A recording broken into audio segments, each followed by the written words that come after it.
સુરતના Dumas police station હદ વિસ્તારમાં બાપુજીની વાડીના 12A નંબરના ફાર્મ જશન વિલામાં એક દારૂ પાર્ટી પકડાય। આ હાઈ પ્રોફાઇલ દારૂ પાર્ટી છે એક ગેમના આધારે કરવામાં આવી હતી। હાલ હું ગેમના દ્રશ્ય પણ બતાવીશ કે આ જે ગેમ છે તે ગેમને ડ્રિંકિંગ બોર્ડ ગેમ કહેવામાં આવે છે। સામાન્ય રીતે આ જે પાર્ટી ગેમ તરીકે આને ઓળખવામાં આવતી હોય છે અને આ ગેમની શરૂઆત એવી થતી હોય છે કે આ જે ગેમના આ પાસા છે આ પાસાનો ઉપયોગ કરવાનો હોય છે। આ પાસામાં જે નંબર આવે અહીંયાથી આ ગેમ સ્ટાર્ટ થાય છે અને ત્યારબાદ જેટલા પણ નંબર આવે આ નંબરના આધારે આખી આ ગેમ છે તે ચાલતી હોય છે। જેમાં અલગ અલગ જે બોક્સ પણ દર્શાવવામાં આવ્યા છે। આ બોક્સની અંદર અલગ અલગ એક્ટિવિટી છે, ડ્રિંક અને ચેલેન્જવાળા ખાના પણ આમાં આ ગેમની અંદર દર્શાવવામાં આવ્યા છે।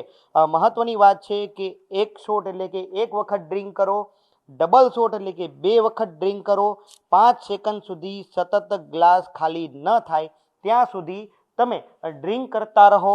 આ ઉપરાંત અલગ અલગ જે બધા જ લોકો એક સાથે ડ્રિંક કરે, આ ઉપરાંત જે વ્યક્તિની ઊંચાઈ નાની છે તે વ્યક્તિ ડ્રિંક કરે, રેન્ડમ ચૂંટાયેલા વ્યક્તિ કે જેના પર જે લોકો સિલેક્ટ કરે એ વ્યક્તિ ડ્રિંક કરે, ઓનલી ફોર લેડીઝ ડ્રિંક કરે અને ગ્રુપના બધા જ લોકોનો મત કે કોણ ડ્રિંક કરે આ પ્રકારની આખી ગેમ હોય છે અને અહીંયા રૂલ્સ પણ દર્શાવવામાં આવ્યા છે।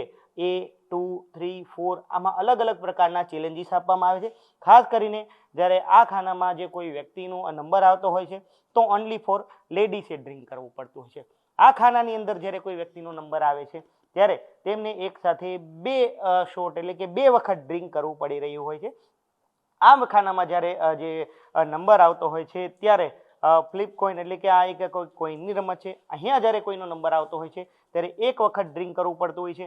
અહીંયા જ્યારે કોઈનો નંબર આવે છે અત્યારે જે છે તે એવરેજ એટલે કે બધા જ લોકોને ડ્રિંક કરવું પડતું હોય છે। એટલે કે આ જે રમત છે આખી તે ડ્રિંક બાબતની રમત છે અને આ રમત છે તેનો ઉપયોગ કરીને અહીંયા ડ્રિંક કરવામાં આવતું હતું અને આ જે ડ્રિંક માટેના નાના ગ્લાસ પણ અહીં જોવા મળી રહ્યા છે। એટલે કે સુરતમાં જે હાઈ પ્રોફાઇલ બર્થડે પાર્ટી એટલે કે એવું કહેવાય છે કે 3 છોકરીઓનો બર્થડે હતો અને 3 છોકરીઓએ પોતાના મિત્રોને અહીં બર્થડે પાર્ટીમાં બોલાવ્યા હતા, પરંતુ આ બર્થડે પાર્ટી ન હતી, આ પાર્ટી હતી દારૂની પાર્ટી હતી અને આ દારૂની પાર્ટીની અંદર બિયરો પણ જોવા મળી છે। દારૂની તો અહીં નદીઓ વહેતી હોય એ પ્રકારના દ્રશ્ય પણ સામે આવે છે કારણ કે ઘણી બધી દારૂની બોટલ આ ફાર્મની અંદરથી મળી આવી છે અને કેટલાક બોટલોનો નાશ કરવાનો પણ પ્રયાસ થયો છે। એટલે ગાંધીના દારૂબંધીવાળા ગુજરાતમાં આ દારૂની બોટલ કોને આપી, ક્યાંથી આવી તેને લઈને પણ સવાલ થઈ રહ્યો છે, પરંતુ યુવા પેઢીને લઈને આ ચેતવણીરૂપ કિસ્સો છે કારણ કે એક રમત હવે ડિસાઇડ કરશે કે કોણ કેટલો દારૂ પીશે અને હવે આ રમત